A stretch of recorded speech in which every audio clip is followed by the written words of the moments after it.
स्वागत है आप सभी का। मेरा नाम भूपेंद्र गुप्ता है। आज इस वीडियो के अंदर में हम कवर करने वाले हैं relational operator, logical operator and aggregate function के बारे में। इससे लास्ट वीडियो में हमने अपने टॉपिक्स क्या कवर किए थे। पहला था सेलेक्ट कमांड, दूसरा था all keyword and distinct keyword, and last हमने क्या देखा था, वेयर क्लॉज के बारे में देखा था। तो ये हम अपनी लास्ट वीडियो के अंदर में कवर कर चुके हैं। अगर आपने इससे पहले वाली वीडियो नहीं देखी है तो वीडियो की लिंक आपको डिस्क्रिप्शन बॉक्स में मिल जाएगी, वीडियो को देखना ना भूलें। अगर आप इस चैनल पे न्यू हैं और अभी तक आपने चैनल को सब्सक्राइब नहीं किया है तो चैनल को लाइक, कमेंट एंड सब्सक्राइब करना भी ना भूलें। तो without further delay let's start our today's topic. तो आज का टॉपिक क्या है हमारा, रिलेशनल ऑपरेटर के बारे में। तो जानते हैं रिलेशनल ऑपरेटर क्या होता है। तो सबसे फर्स्ट टॉपिक है हमारा रिलेशनल ऑपरेटर, जो आज हम कवर करेंगे।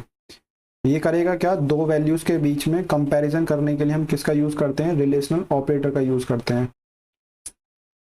ऑपरेटर कौन कौन से हैं हमारे पास में, ऑपरेटर है equal to, less than, greater than, greater than equal to, less than equal to और not equal to. These are the relational operators. ये रिलेशनल ऑपरेटर्स हैं।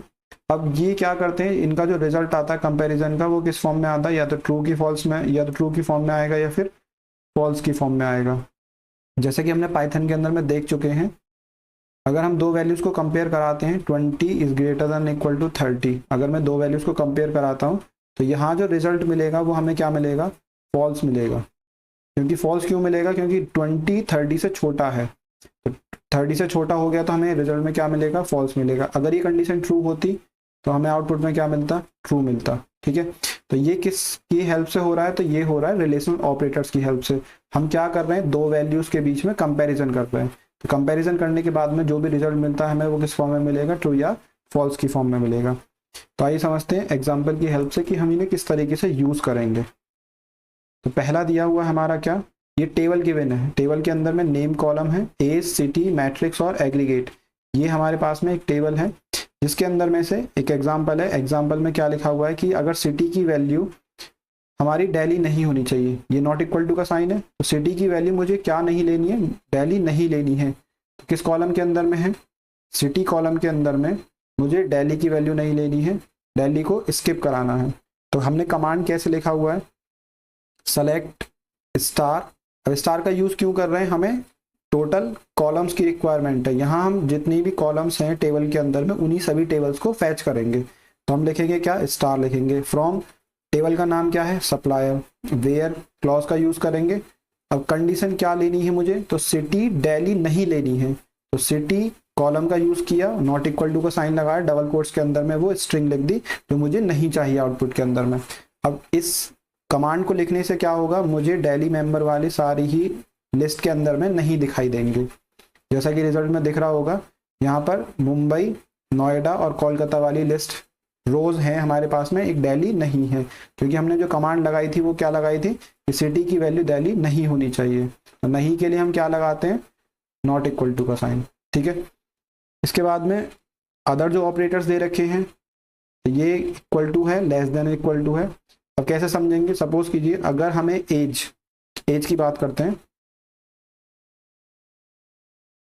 जहां बात करते हैं एज की, तो मुझे इसी फंक्शन के अंदर में इतना, ये पोर्शन को वेयर के बाद में अगर मुझे लिखना होता कि एज मुझे ग्रेटर देन 60 चाहिए, तो एज ग्रेटर देन 60 के अंदर में ग्रेटर देन 60 वाली तो कोई वैल्यू है ही नहीं, तो आउटपुट में क्या दिखाता, कुछ भी टेबल नहीं आती हमारी। ठीक है, अगर मैंने अब कंडीशन को चेंज किया, चेंज करने के बाद में इक्वल टू कर दिया इस तरीके से 16, तो अब ग्रेटर देन इक्वल टू है, ग्रेटर देन तो है नहीं 16 इस टेबल के अंदर में, लेकिन इक्वल टू है, तो इक्वल टू में ये 16 वाली हमें वैल्यू दिखाएगा। ठीक है, 16 वाली वैल्यू दिखाएगा। अब तो कॉलम कौन कौन से आएंगे हमारे, एक तो ये वाला कॉलम, ये वाली रो आएगी, और दूसरा ये वाली रो आएगी जिसमें 16 रो के अंदर में है एज में। ठीक है, इसके बाद में अगर मुझे एज की value less than equal to 16 चाहिए होती, तब क्या करते, तब 16 से जो छोटी वैल्यूज हैं, जैसे 15 हो गया, 14 हो गया और ये वाला 14 हो गया, तो हमें ये 3 रोज मिलती आउटपुट के अंदर में। ठीक है, इसके बाद में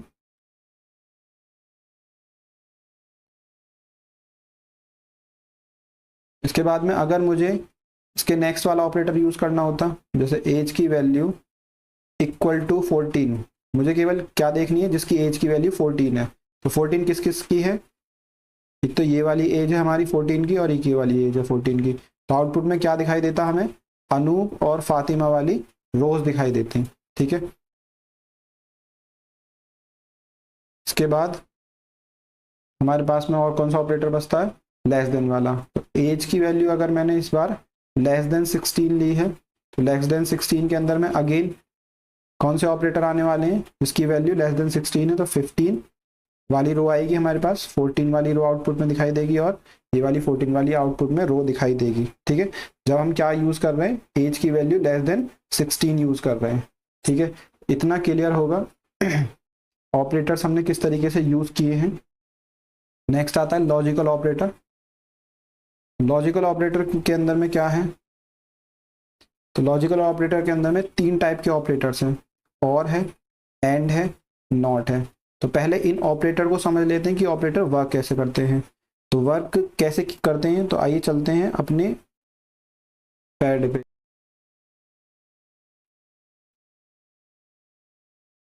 तो यहाँ हम समझते हैं कि ऑपरेटर काम कैसे करते हैं। तो फर्स्ट है हमारा क्या, एंड ऑपरेटर। एंड ऑपरेटर क्या देता है हमें, मल्टीप्लाई देता है, ठीक है। मल्टीप्लाई के अंदर कैसे, 0 0 0 1 1 0 एंड 1 1। अगर मैंने इस तरीके से लिखा है तो आउटपुट में क्या मिलेगा, 0 0 0, यहाँ मिलेगा हमें क्या, 1, ये मिलेगा 1। अब ये 0 क्या है, तो 0 डिनोट करता है हमारा फॉल्स के लिए, कंडीशन अगर फॉल्स है तो डिनोट की जाता है 0 से। अगर हमारी 1 है तो ये होता है हमारा क्या, ट्रू, ठीक है। तो अगर दोनों ही हमारी वैल्यूज ट्रू हैं तब तो रिजल्ट में क्या दिखाएगा, ये ट्रू दिखाएगा, 1 दिखाएगा। अगर हमारी वैल्यू कोई भी एक 0 है और एक 1 है तो उस केस में क्या रहने वाला है, 0 रहने वाला है, ठीक। इसके बाद में आता है हमारा और। अब और के अंदर में क्या होगा, और के अंदर में हमें देता है ये प्लस, 2 वैल्यूज के बीच में अगर हम प्लस करते हैं तो हमारा वो रिजल्ट आता है 0 0 0 1 1 0 और 1 1। इस केस में क्या होगा, आउटपुट में दिखाएगा 0 1 1 1, ठीक है। तो आउटपुट में हमें क्या मिलेगा, अगर हमारी एक भी वैल्यू 1 है तब भी हमें आउटपुट में क्या मिलने वाला है, 1 1 1 मिलने वाला है। तो यहाँ भी है, ये क्या बताएगा कि अगर दोनों वैल्यूज ट्रू हैं आपकी तब भी रिजल्ट में ट्रू दिखाएगा, अगर कोई भी एक वैल्यू ट्रू है तब भी आउटपुट में क्या दिखाएगा, ट्रू दिखाएगा। अब नेक्स्ट है हमारा नॉट ऑपरेटर, NOT।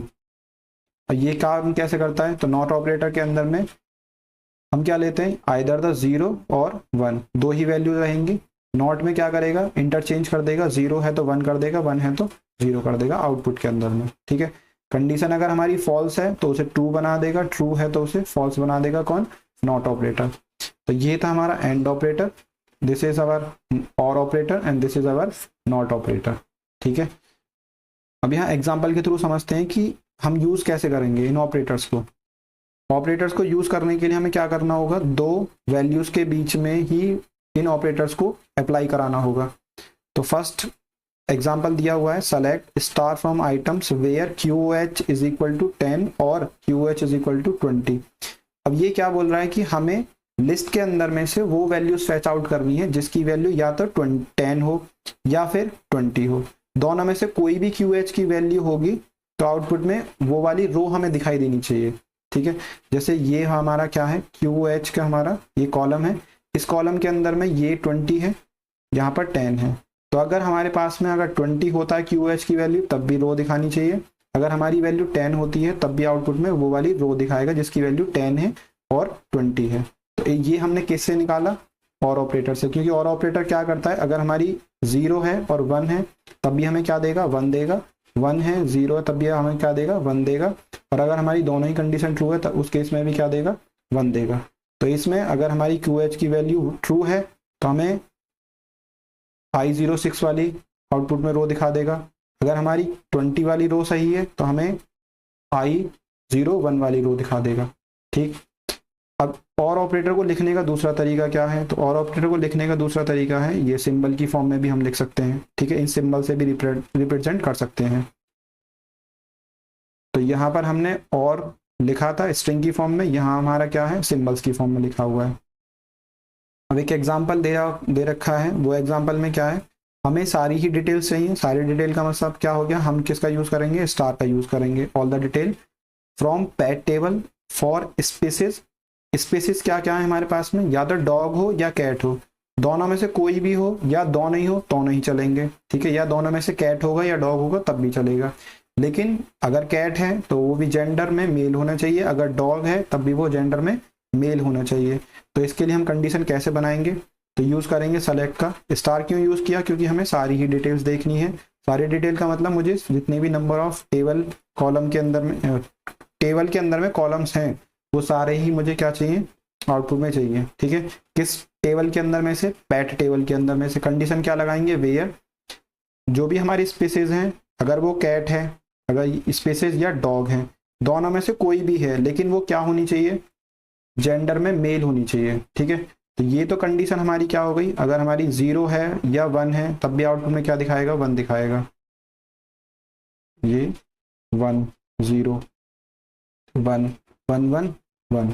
लेकिन एंड के केस में क्या है, एंड के केस में अगर मेरी एक भी कंडीशन फॉल्स होती है तो आउटपुट में क्या दिखाएगा, वो 0 दिखाएगा। आउटपुट में क्या दिखाएगा, 0 दिखाएगा। और दोनों ही हमारी कंडीशन क्या होनी चाहिए, ट्रू होनी चाहिए।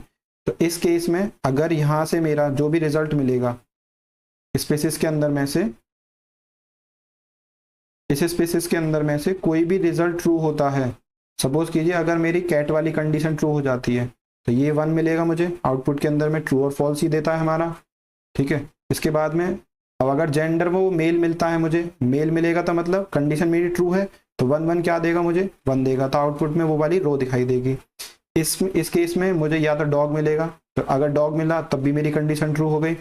और इस केस में अगर मेल नहीं मिलता है, मुझे फीमेल मिलती है, तो कंडीशन क्या हो गई, फॉल्स हो गई। तो इस केस में मुझे क्या देगा, 0 देगा। तो इसका मतलब जिसके अंदर में फीमेल है वो वाली रो नहीं दिखाई देंगी, जिसके अंदर में मेल है वो हमें रो दिखाई देंगी, ठीक है। तो कंडीशन समझ में आ गई होगी। तब देखते हैं कि इसके अंदर में काम कैसे, वर्किंग कैसे की है इसने इस वैल्यूज के अकॉर्डिंग। तो फर्स्ट रो की बात कर रहे हैं। फर्स्ट रो के अंदर में पहला क्या है, कैट है, कंडीशन ट्रू है। तो कंडीशन ट्रू है तो टेबल बना लेते हैं इसकी, एक एक करके समझते चलते हैं।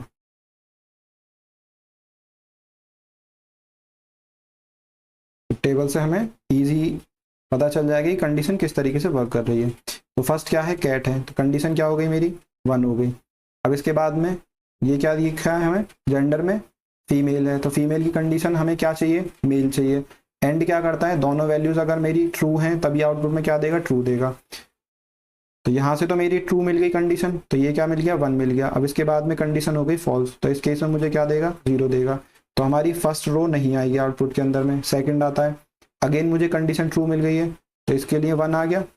मेल के लिए यहाँ पर मुझे क्या मिल गया, मेल मिल गया। जेंडर की वैल्यू क्या है, तो कंडीशन दोनों क्या है, ट्रू ट्रू है। 1 1 है, तो आउटपुट में क्या मिलेगा, मुझे 1 मिलेगा। तो इस केस में मुझे क्या दिखाई देगा, ये वाली वैल्यू दिखाई देगी। नेक्स्ट डॉग के लिए, तो वही डॉग के लिए ट्रू हो गया, लेकिन फीमेल हमारी फॉल्स हो गई कंडीशन में, तो इसमें क्या दिखाई देगा, 0 दिखाई देगा। ये 1 है, ये 0 है, आउटपुट में आ गया। फिर नेक्स्ट वाली, तो ये वाली रो स्किप कर देगा। तो इसी तरीके से जिसके अंदर में मेल है हमें केवल क्या दिखाई देगा, उसी के अंदर में आउटपुट दिखाई देगा। तो ये वाली कॉलम रो आएगा, इससे नेक्स्ट वाली रो आएगी, इसे स्किप कर देगा और इस वाली रो को ले लेगा। तो इस तरीके से हम क्या कर सकते हैं, लॉजिकल ऑपरेटर को यूज कर सकते हैं।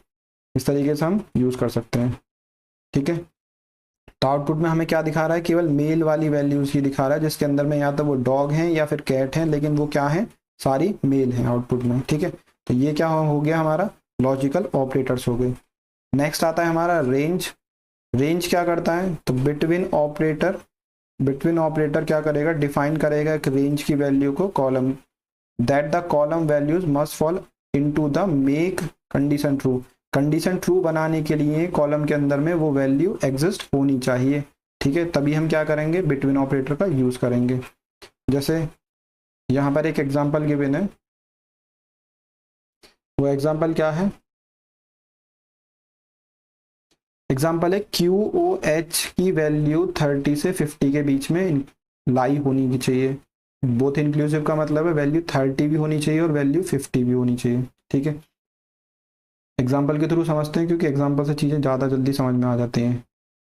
अब फर्स्ट दे रखा है हमें, फर्स्ट हमें किस किस कॉलम को फैच करना है, तो आई सी ओ डी और डी एस सी पी और क्यू एच। तो ये मुझे 3 कॉलम की रिक्वायरमेंट है, तो मैंने क्या किया, सेलेक्ट के बाद में इन कॉलम्स के कॉलम लिखे, कॉमा से सेपरेट करके हर एक कॉलम को लिख दिया।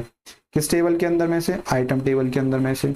वेयर कंडीशन का यूज करेंगे। वेयर में क्या बोल रहा है कि क्यू एच की वैल्यू कहाँ से कहाँ लाई करनी चाहिए, 30 से 50 के बीच में लाई करनी चाहिए। तो बीच में लाई करने के लिए हम किसका यूज करेंगे, बिटवीन का यूज करेंगे। तो ये क्या करेगा, बिटवीन कंडीशन, बिटवीन ऑपरेटर क्या करेगा, इन दोनों वैल्यूज के बीच में जितनी भी वैल्यूज आती होंगी, जितनी भी नंबर ऑफ रोज आती होंगी, उन सबको फैच करके हमें आउटपुट में शो कर देगा। तो देखते हैं कौन कौन सी रोज आती हैं क्यू एच के अंदर में। तो क्यू एच के अंदर में ये हमारा क्यू एच है, इसके अंदर में फर्स्ट रो आती है 20, जिसकी वैल्यू 20 है। इसके बाद में आता है 40, 50। तो ये हमारे पास में 3 रोज आएंगी जिसकी आउटपुट में 30 से 50 की रेंज है। ठीक है, 30 से 50 की रेंज है। तो हमें आउटपुट में क्या दिखाई देगा, IO0 दिखाई देगा, IO3 दिखाई देगा और IO4 दिखाई देगा। ठीक है, तो यही आउटपुट में दो values, oh sorry my mistake, ये वैल्यू 20 है। तो इस 20 के अंदर में नहीं आएगा क्योंकि रेंज के अंदर में नहीं आता 20। 30 से 50 की रेंज चाहिए, मुझे लगा कि 20 से 50 की रेंज चाहिए, तो 20 नहीं आएगा, ये रो नहीं आएगी। ये वाली आउटपुट में क्या दिखाई देंगे, 2 ही रो दिखाई देंगी हमारी। ठीक है, तो ये थी हमारी वेयर कंडीशन। हमें अगर 2 रेंज चाहिए, रेंज के अंदर में सिंपली हमें क्या करना होगा, उस जिस भी कॉलम के अंदर में मुझे रेंज की वैल्यू निकालनी है उस कॉलम का नेम लिखेंगे, बिटवीन लिखेंगे और वो दोनों वैल्यूज लिख देंगे एंड से सेपरेट करके। तो हमें क्या करेगा, उस कॉलम के अंदर में उतनी रेंज हमें फाइंड आउट करके दे देगा। ठीक, इसके बाद में एक क्वेश्चन है, क्वेश्चन क्या लिखा हुआ है, write a query to display name and aggregate marks of those student who don't have their aggregate marks in the range of 380 and 425। मुझे वो वैल्यूज नहीं चाहिए जिसकी वैल्यू 380 से और 425 के बीच में लाई करती हैं। ठीक है, तो क्वेरी कैसे बनाएंगे, हम लिखेंगे सेलेक्ट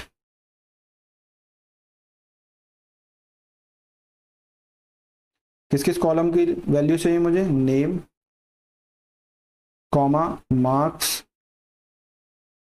ठीक है, कॉलम ये नेम चाहिए, मार्क्स चाहिए, of those student who have their aggregate marks in the range of 380 and 25। किस टेबल के अंदर में से, किस टेबल के अंदर में है, टेबल का नाम क्या है, write a query to display name and aggregate marks of those student who have their, student ही ले लेते हैं क्योंकि इसके अंदर में शायद मेंशन नहीं है, मार्क्स फ्रॉम स्टूडेंट्स,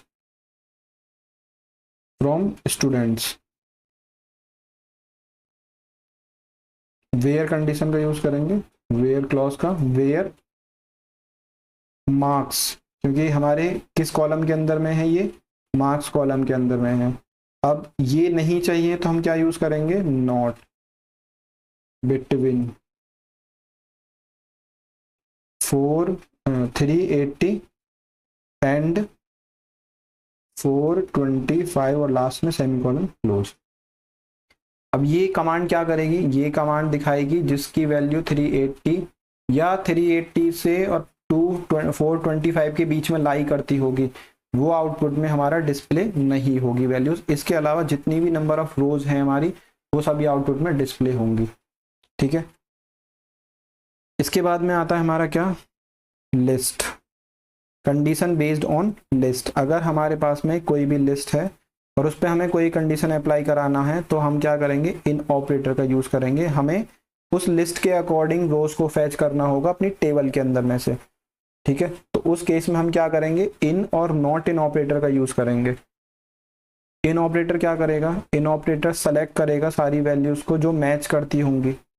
एक जो हमारे पास में लिस्ट गिवन है, उस लिस्ट गिवन के अंदर में से जो गिवन लिस्ट है, उस इन ऑपरेटर क्या करेगा, इन ऑपरेटर सेलेक्ट करेगा उन वैल्यूज को जो मैच करती होंगी हमारी गिवन लिस्ट के अंदर में।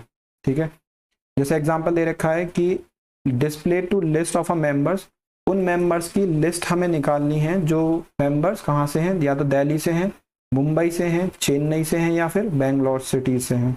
ठीक है, वो सिटीज हैं, ये वाली तो सिटीज है, इन सिटीज के अंदर में वो मेंबर्स देखने हैं जो इन सिटीज के अंदर में लाई करते हैं, जो एग्जिस्ट करते हैं इन सिटीज के अंदर में आते हैं। ठीक है, तो कमांड कैसे लिखी गई है, सेलेक्ट स्टार। स्टार का मतलब क्या, वही सारे कॉलम्स को हमें फैच आउट करना है तो हमने स्टार का यूज किया। फ्रॉम, टेबल का नाम क्या है, मेंबर। वेयर, सिटी, कॉलम का नेम क्या है, सिटी है, जिस कॉलम के अंदर में से हमें वो लिस्ट को ऑब्जर्व करना है तो हमने क्या लिखा, वेयर सिटी। इन ऑपरेटर क्या करेगा, अगर वो पर्सन, वो मेंबर इस लिस्ट के अंदर में जो भी हमें सिटीज गिवन है उसके अंदर में अगर एग्जिस्ट करता होगा तो आउटपुट में हमें वो वैल्यू शो करेगा। ठीक है, तो लिस्ट के अंदर में अगर हमारे पास दिल्ली है, मुंबई है, चेन्नई है और बेंगलोर है, अगर इन सिटीज में से किसी में भी वो पर्सन एग्जिस्ट करता होगा तो हमें वो आउटपुट में उसकी लिस्ट शो कर देगा। ठीक है, और सेमीकोलन से बाद में हम क्या कर देंगे, क्लोज कर देंगे। अब ये क्या करेगा, दिल्ली के अंदर में जितने भी मेंबर्स हैं, मुंबई में, चेन्नई में और बेंगलोर के अंदर में, वो आउटपुट में हमें रो शो कर देगा। ठीक, इसके बाद में जो दूसरा आता है इसका, वो है नॉट इन ऑपरेटर।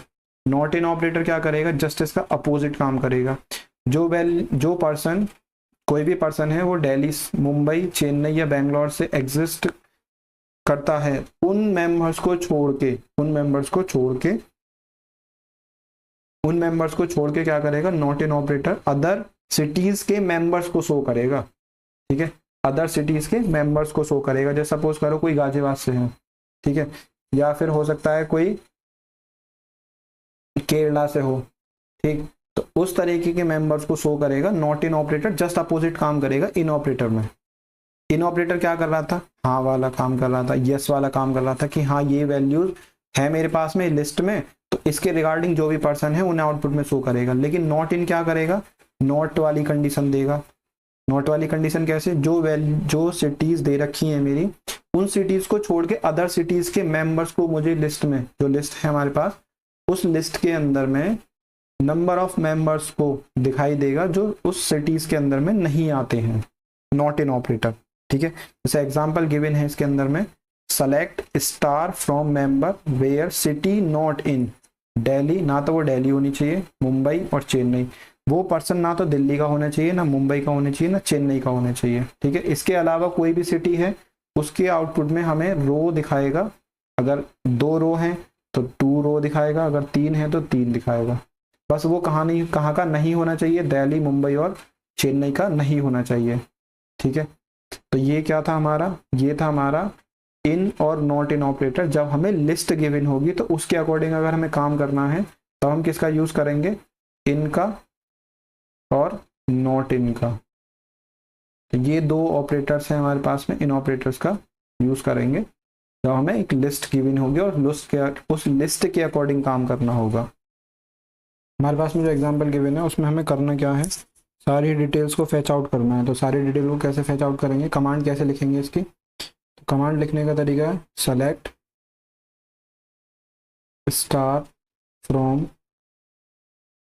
किस टेबल के अंदर में से, पैट टेबल के अंदर में से, where.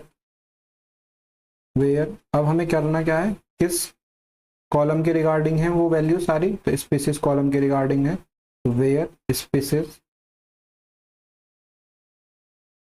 In, species in bracket का यूज करेंगे। पहली वैल्यू क्या है हमारी, बर्ड, कॉमा, इसके बाद में स्नेक, कॉमा और हैमस्टर,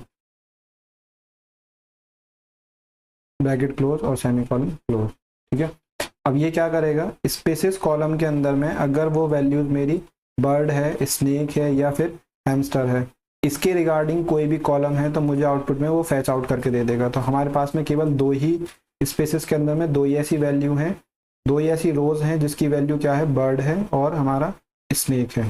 ठीक है, तो ये क्या था हमारा एक एग्जाम्पल था जिसकी हेल्प से हमने क्या देखा, नॉट इन ऑपरेटर कैसे यूज करते हैं। अगर इसका जस्ट अपोजिट होता, नॉट इन वाले कंडीशन होती,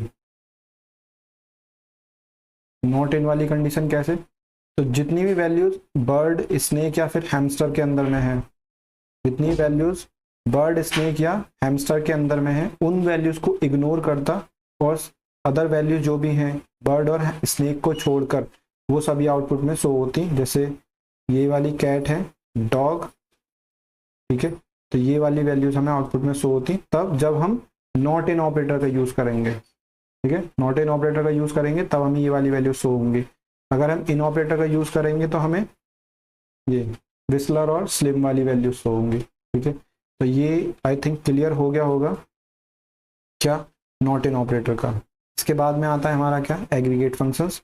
तो एग्रीगेट फंक्शंस के अंदर में हम करते क्या है, कैलकुलेशन परफॉर्म करने के लिए मल्टीपल रोज के ऊपर में, अगर किसी एक कॉलम के अंदर में मल्टीपल वैल्यूज हैं, उन वैल्यूज के ऊपर में कैलकुलेशन परफॉर्म करनी है तब हम यूज करते हैं एग्रीगेट फंक्शंस का, ठीक।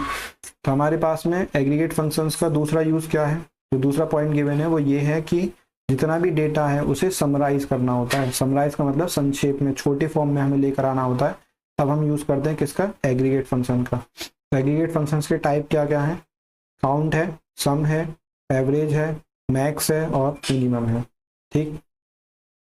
तो पहला देखते हैं कि काउंट कैसे वर्क करता है। तो काउंट क्या है, count is function use to count the number of rows in a database table. एक डेटाबेस टेबल के अंदर में अगर नंबर ऑफ रोज हमें क्या काउंट करनी है, नंबर ऑफ रोज अगर हमें, काउंट फंक्शन क्या है, काउंट फंक्शन के अंदर में क्या करेंगे, काउंट करेगा नंबर ऑफ रोज को डेटाबेस के अंदर में से। जो हमारे पास में टेबल गिवन है उसके अंदर में अगर नंबर ऑफ रोज को कैलकुलेट करना है तो हम किसका यूज करेंगे, काउंट का यूज करेंगे। अब ये दोनों ही टाइप की वैल्यू पे वर्क करेगा, न्यूमेरिक पर भी और नॉन न्यूमेरिक पर भी। न्यूमेरिक का मतलब क्या, जो हमारी ये न्यूमेरिक वैल्यूज होती है। नॉन न्यूमेरिक का मतलब क्या, जो स्ट्रिंग की फॉर्म में रखी जाती है, एप्पल, इस तरीके से। तो ये न्यूमेरिक और नॉन न्यूमेरिक वैल्यूज पे दोनों पे काम करता है कौन, काउंट फंक्शन। इसके बाद में काउंट फंक्शन स्टार के साथ में कैसे यूज होता है, तो स्टार के साथ में सभी नंबर ऑफ रोज को कैलकुलेट करके देगा। जितनी भी हमारी टेबल के अंदर में नंबर ऑफ रोज होंगी उन्हीं सबको काउंट करके बताएगा कि हमारे पास में इतनी नंबर ऑफ रोज हैं। अब वो या तो डुप्लीकेट भी हो सकती हैं और नल भी हो सकती हैं।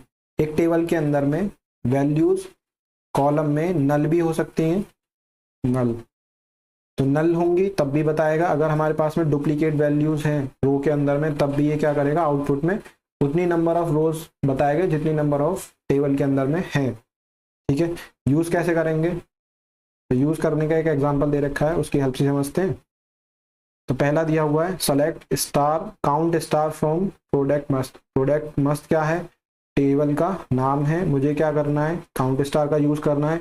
और काउंट स्टार क्या करेगा, टोटल नंबर ऑफ रोज को फैच करेगा।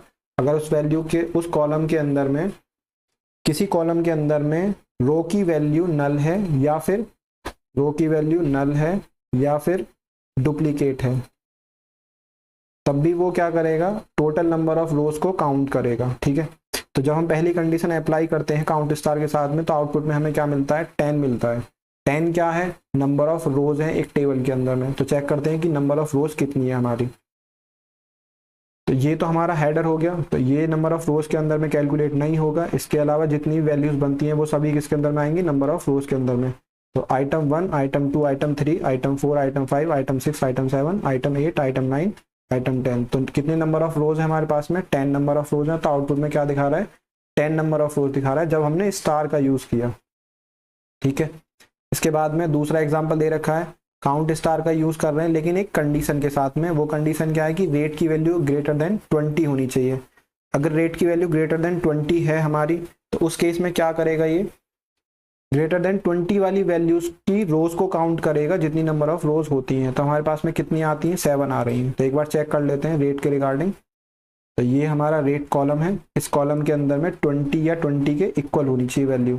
ग्रेटर देन और इक्वल टू का हम यूज कर रहे हैं, तो इस केस में वैल्यू 20 होनी चाहिए, 20 से बड़ी होनी चाहिए। तो ये 25 आ गया, 30 आ गया, 20, 30, 25 एंड 30। तो कितने नंबर ऑफ रोज हैं, 2, 3, 4, 5, 6 और एक ये 25, 7 नंबर ऑफ रोज आ गई हमारी। किस में, जब हमने कंडीशन अप्लाई की। कंडीशन क्या थी हमारी, रेट की value greater than equal to 25 होनी चाहिए, ठीक है। तो इस केस में जितने भी 25 से ग्रेटर होती है वैल्यू सभी को कैलकुलेट करके बता देगा कि हमारे पास में इतनी नंबर ऑफ रोज हैं जिसकी वैल्यू ग्रेटर देन 25 है, ठीक।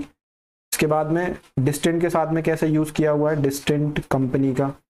तो हमें क्या करना है, अब टोटल नंबर ऑफ रोज को कैलकुलेट नहीं करना, क्योंकि स्टार क्या करता है, डुप्लीकेट वैल्यूज भी दिखाता है और नल वैल्यूज भी दिखाता है। जिस रो के अंदर में नल है उसे भी दिखाएगा, और जिसके अंदर में डुप्लीकेट है, नल वाली तो दिखाएगा, डुप्लीकेट वाली वैल्यू भी दिखाएगा।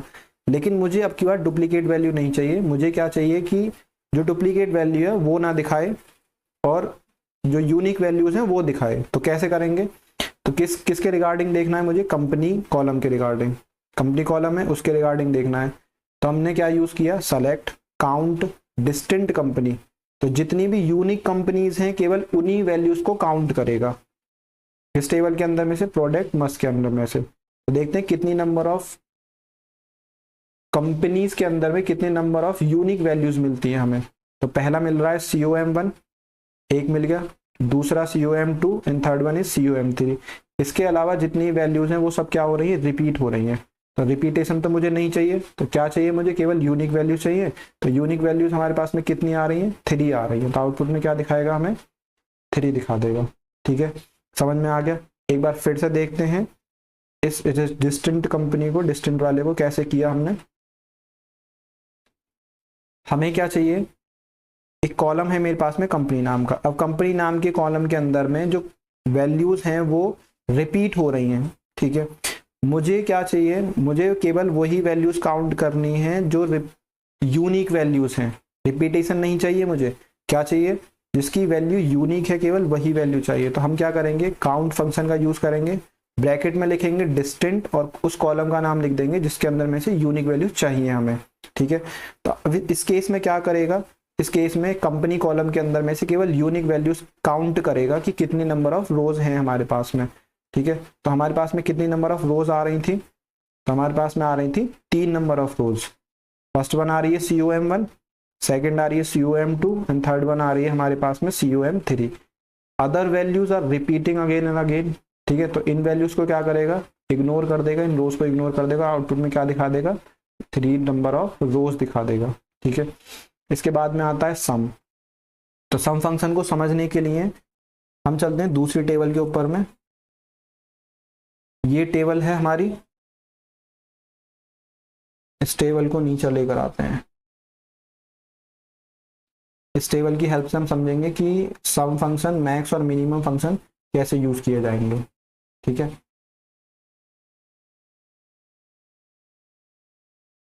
फंक्शन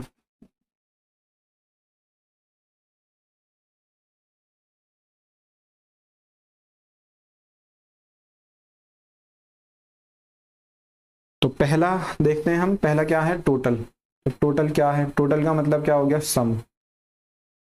टोटल का मतलब क्या हो गया, सम। तो हमें क्या यूज करना है यहाँ पर, सम फंक्शन का यूज करना है। किसका, सम फंक्शन का। कैसे यूज करेंगे, तो सपोज करो मुझे ये सब्जेक्ट गिवन है, इस सब्जेक्ट के अंदर में यूटी के मार्क्स का सम चाहिए मुझे।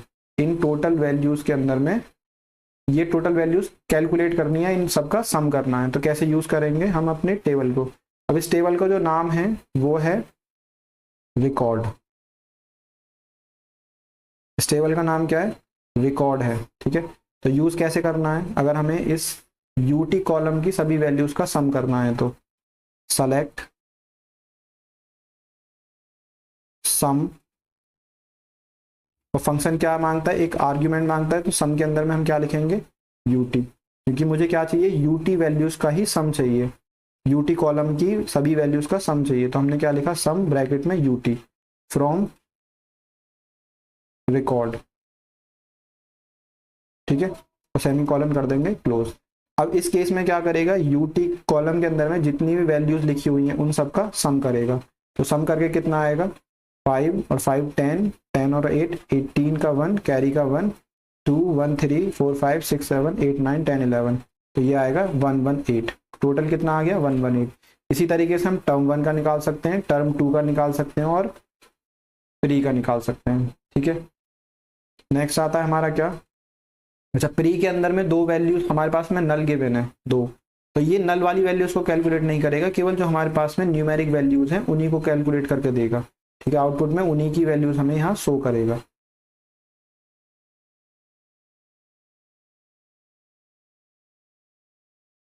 इसके बाद में आता है हमारा क्या, नेक्स्ट है एवरेज। एवरेज कैसे निकालते हैं, नेक्स्ट है क्या हमारा एवरेज, एवरेज फंक्शन। तो एवरेज क्या करता है, अगर मेरे पास में 4 वैल्यूज हैं 1 1 2 3 4 5, इन सब का सम करेगा और जितनी भी वैल्यूज हैं उससे डिवाइड कर देगा, ठीक है। तो एवरेज को लिखेंगे कैसे, सेलेक्ट सम, सॉरी एवरेज, हम क्या ले रहे हैं अब, एवरेज। एवरेज के अंदर में हम किसका एवरेज निकालना चाहते हैं, तो टर्म 2 का एवरेज निकालना चाहते हैं, टर्म 2, कॉलम का नेम टर्म 2, फ्रॉम किस टेबल के अंदर में से, रिकॉर्ड टेबल के अंदर में से, और सेमी कॉलम क्लोज कर दिया, ठीक है। तो आउटपुट में क्या दिखाई देगा, इन सब की वैल्यूज काउंट कर लेते हैं, 50 plus 45 plus 50 plus 45 plus 45 divide by कितनी नंबर ऑफ वैल्यूज हैं, तो कितनी है, 5 है, तो उतनी नंबर ऑफ वैल्यूज हम क्या कर देंगे, डिवाइड कर देंगे। तो 5 और 5 10 और 5 15 का 5, कैरी का 1, 5 1 5 5 10 10 4 14, और दोबारा कैलकुलेट करता हूँ,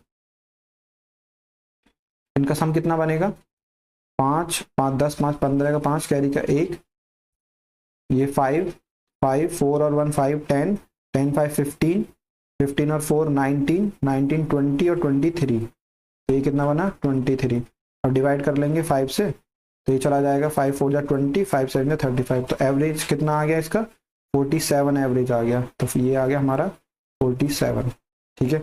इसके बाद में नेक्स्ट हमारा क्या है फंक्शन, मैक्स फंक्शन। तो मैक्स फंक्शन को क्या से यूज करेंगे, तो ये हमारा मैक्स फंक्शन, ठीक है। मैक्स फंक्शन को यूज कैसे करेंगे, इसके लिए भी हमें क्या करना है, सेलेक्ट का यूज करेंगे, सेलेक्ट मैक्स, ब्रैकेट में हम यूज करेंगे किसका, जिस भी कॉलम के रिगार्डिंग मुझे मैक्सिमम वैल्यू चाहिए, तो हमें टर्म 1 का देखना है इस बार, टर्म 1 में मैक्सिमम वैल्यू क्या है, फ्रॉम रिकॉर्ड, फ्रॉम रिकॉर्ड। तो अब ये आउटपुट में क्या दिखाएगा, टर्म 1 की मैक्सिमम वैल्यू दिखाएगा। तो टर्म 1 के अंदर मैक्सिमम वैल्यू क्या है हमारी, सबसे मैक्सिमम वैल्यू है 50, तो आउटपुट में क्या दिखा देगा, ये 50 दिखा देगा, ठीक है। तो ये हमारा क्या है, मैक्सिमम की वैल्यू आ गई। अब क्या चाहिए मुझे, मिनिमम। तो मिनिमम के लिए क्या करना होगा हमें, पेज को थोड़ा सा शिफ्ट कर लेते हैं,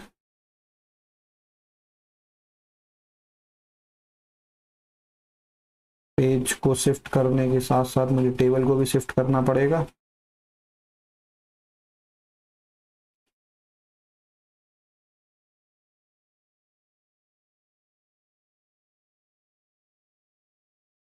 टेबल को शिफ्ट किया,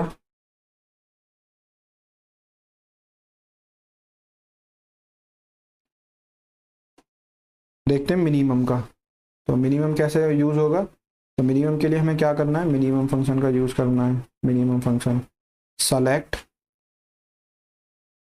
सेलेक्ट मिनिमम, और मिनिमम किस वैल्यू के अंदर देखना है, तो मिनिमम प्री के अंदर में देखते हैं, PRE फ्रॉम रिकॉर्ड, ठीक है। अब ये प्री मिनिमम क्या करेगा, प्री कॉलम के अंदर में जो सबसे मिनिमम वैल्यू है वो हमें आउटपुट में शो करेगा। तो ये हमारा प्री है, इस प्री के अंदर में, इस प्री के अंदर में सबसे मिनिमम वैल्यू क्या है हमारी, सबसे मिनिमम वैल्यू 65, तो आउटपुट में क्या दिखाएगा, ये दिखाएगा 65, ठीक है। आई थिंक क्लियर हो गया होगा कि हमारा सम क्या करेगा, जिस भी कॉलम के अंदर में, सपोज करिए अगर टर्म 1 है, टर्म 1 की अंदर में जितनी वैल्यूज है उन सबका सम करना है, तो हम किसका यूज करेंगे, सम का, और उस कॉलम का नेम लिख देंगे, ठीक है। अगर मुझे एवरेज निकालना है तो एवरेज कैसे निकालेंगे, एवरेज लिखेंगे और उस कॉलम के रिगार्डिंग जो कॉलम का नेम लिख देंगे, ठीक। उससे क्या होगा, एवरेज की वैल्यू निकल जाएगी। अगर मुझे किसी भी कॉलम के अंदर में मैक्सिमम वैल्यू चाहिए तो उस कॉलम का नेम लिख देंगे मैक्सिमम के अंदर में, ऐसे मिनिमम के अंदर में हम क्या करेंगे, मिनिमम में भी उस कॉलम का नेम लिख देंगे। तो मिनिमम क्या करेगा, मिनिमम वैल्यू देगा, मैक्सिमम क्या करेगा, मैक्सिमम वैल्यू देगा, एवरेज क्या करेगा, उन सभी नंबर्स का एवरेज दे देगा, और सम क्या करेगा, उन्हीं सभी सबका सम कर देगा, ठीक है। तो ये था हमारा एग्रीगेट फंक्शन। एग्रीगेट फंक्शन हम, इसमें भी यही लिखा हुआ है सब कुछ एग्रीगेट फंक्शन में, सम मिनिमम मैक्सिमम एवरेज। तो ये हमारा क्या हो गया, complete aggregate function I think अब यहाँ तक कोई दिक्कत नहीं होगी। अगर आपको कोई समझ में नहीं आता है टॉपिक तो आप वीडियो को दोबारा से देख सकते हैं। अगर आप यहाँ तक बने हुए हैं तो वीडियो को लाइक करें, चैनल को सब्सक्राइब करें। मिलते हैं अपनी नेक्स्ट वीडियो में, तब तक के लिए thank you and have a nice day.